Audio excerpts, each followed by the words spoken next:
ढूंढने लगा, लेकिन उसे सावी कहीं नहीं दिखी। सावी को अपने घर पर ना पाकर राहुल परेशान हो गया। सावी, सावी, सावी, कहाँ हो तुम?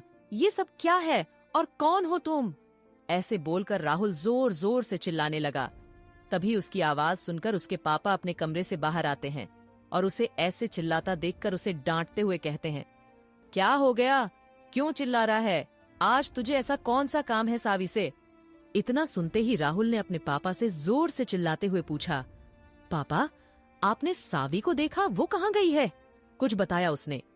राहुल के पापा ने राहुल की बातों को नजरअंदाज करते हुए थोड़ा मुस्कुराते हुए बोला, अच्छा, आज तुझे सावी की जरूरत कैसे पड़ गई? तू तो सावी की शक्ल तक पसंद नहीं करता, तो फिर आज ऐसा क्या हुआ? जरूर तुझे कोई काम होगा सावी से।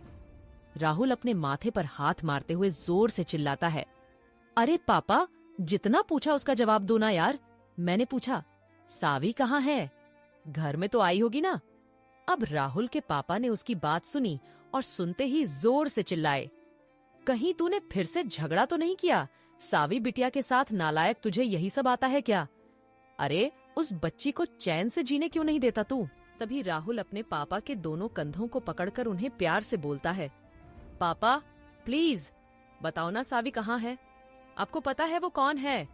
उसके पापा उसके दोनों हाथों को अपने कंधों से झटकते हुए बोलते हैं, ओ तो ये बात है। मेरे महान बेटे को आज पता चल गया कि सावी कौन है, तो वो सावी सावी चिल्लाने लगा। ऐसे तो तू कभी सावी को नहीं पूछता था। इतना सुनते ही राहुल चौंक जाता है और अपने पापा से बोलता है, क्या मतलब आपको पता था कि सावी कौन है और आपने भी कभी मुझे कुछ नहीं बताया? आखिर ये सब चल क्या रहा है? राहुल के इतना बोलते ही उसके पापा उसे मुंह फेर कर उसकी बातों को अनसुना करते हुए चलने लगते हैं। तभी राहुल अपने पापा के सामने जाकर खड़ा हो जाता है और बोलता है, पापा, मैं जानता हूँ मैंने आज तक सावी को कभी नहीं समझा। आज पहली बार मुझे एहसास हुआ कि बहुत कुछ था जो मैंने नजरअंदाज किया और जो मैं सावी के साथ रहते हुए भी कभी नहीं समझ पाया। प्लीज मुझे बताइए ना, सावी कहाँ है? राहुल के पापा एक लंबी सांस लेते हुए बोलते हैं, देख बेटा, ये तो मुझे नहीं पता कि सावी कहाँ है, लेकिन मुझे इतना पता है कि सावी कोई आम लड़की नहीं है। वो तो बस तुझे उन गुंडों से प्रोटेक्ट करना चाहती थी जो तुझे मारना चाहते हैं, इसलिए उसने अपनी असलियत कभी तुझे नहीं बताई। राहुल अपने पापा की यह बातें सुनकर एकदम से सदमे में चला जाता है। वो कुछ और सोचता उससे पहले ही उसके पापा आगे बोलते हैं, मुझे आज भी याद है वो दिन जब खून से लथपथ तू मुझे अस्पताल में मिला था और कैसे उस लड़की ने उन गुंडों से मुकाबला करके तुझे सबसे बचाया था। उसके बाद से मैंने उन गुंडों को दोबारा यहाँ कभी नहीं देखा। राहुल ये सब बातें सुनकर आश्चर्य भरी निगाहों से अपने पापा को देखते हुए बोलता है, ये आप क्या कह रहे हो पापा? मुझे कुछ समझ नहीं आ रहा। आप कब की बात कर रहे हैं? अस्पताल, गुंडे, सावी, मैं कंफ्यूज हो रहा हूँ। मुझे नहीं पता, अच्छे से बताइए। राहुल के पापा आगे बताते हैं, बेटा ये आज से लगभग 1 साल पहले की बात है। जब तुम कॉलेज में अपनी पढ़ाई पूरी कर रहे थे, तभी मुझे अचानक किसी का फोन आया कि आप कब बेटा हॉस्पिटल में एडमिट है, प्लीज आप उसको देखने आ जाइए। और जब मैं वहां पहुंचा तभी वहां पहली बार मैंने सावी को देखा था। तभी राहुल अपने पापा की बात को बीच में काटते हुए बोलता है, तो इसका मतलब आपने सावी को पहली बार 1 साल पहले ही देखा था, तो फिर आपने उससे मेरी शादी क्यों करवाई? राहुल के पापा आगे बोलते हैं, जब मैं तुम्हें देखने गया था तो सावी ने मुझसे कहा कि वह तुम्हारी पत्नी है और तुम दोनों ने मंदिर में शादी की। तुम लोगों ने शादी सावी के माता पिता की मर्जी के बिना की थी। बस इसीलिए वो गुंडे तुम्हें मारना चाहते थे और उन सब से बचने के लिए सावी मुझे और तुम्हें यहाँ ले आई और हम गरीबों की जिंदगी जीने लगे। इतना सुनकर राहुल पास के सोफे पर बैठ जाता है। उसे विश्वास नहीं हो रहा था कि आखिर उसके पापा जो कुछ कह रहे हैं वो उसके साथ कब हुआ, और अगर ऐसा हुआ है तो उसे कुछ याद क्यों नहीं है। राहुल अपने माथे को दोनों हाथों से पकड़कर बैठता है और फिर अपने दिमाग पर जोर डालते हुए कुछ याद करने की कोशिश करता है, लेकिन उसे कुछ याद नहीं आता है। इसलिए गुस्से में सोफे पर से उठता हुआ बोलता है, पापा आप ये सब क्या बोल रहे हैं और मुझे कुछ याद क्यों नहीं है? मुझे तो ये भी याद नहीं है कि मैंने सावी से शादी कब की।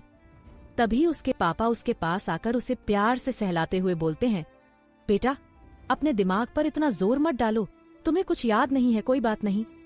अब तो तुम जानते हो ना कि सावी तुम्हारी पत्नी है और तुम उसके पति। राहुल अपने पापा की बात को फिर से बीच में काटते हुए बोलता है, मुझे नहीं पता, मुझे तो इतना पता है कि जब मैं होश में आया तो आपने बोला ये मेरी बीवी है और मैं इसका पति हूँ। उसके आगे पीछे मुझे मेरी जिंदगी का कुछ भी याद नहीं है। ऐसा क्यों?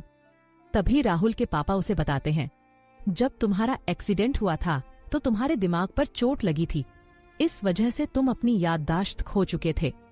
इसीलिए हमने तुम्हें कभी बताया ही नहीं, क्योंकि डॉक्टर ने हमें मना किया था कि तुम्हें अगर कुछ भी याद दिलाया तो तुम्हारी जान को खतरा हो सकता है। मुझे माफ कर दो बेटा। राहुल का दिमाग एकदम शून्य हो गया था। यह सब सुनकर उसे यकीन ही नहीं हो रहा था कि यह सब उसके साथ कब, कैसे और क्यों हुआ।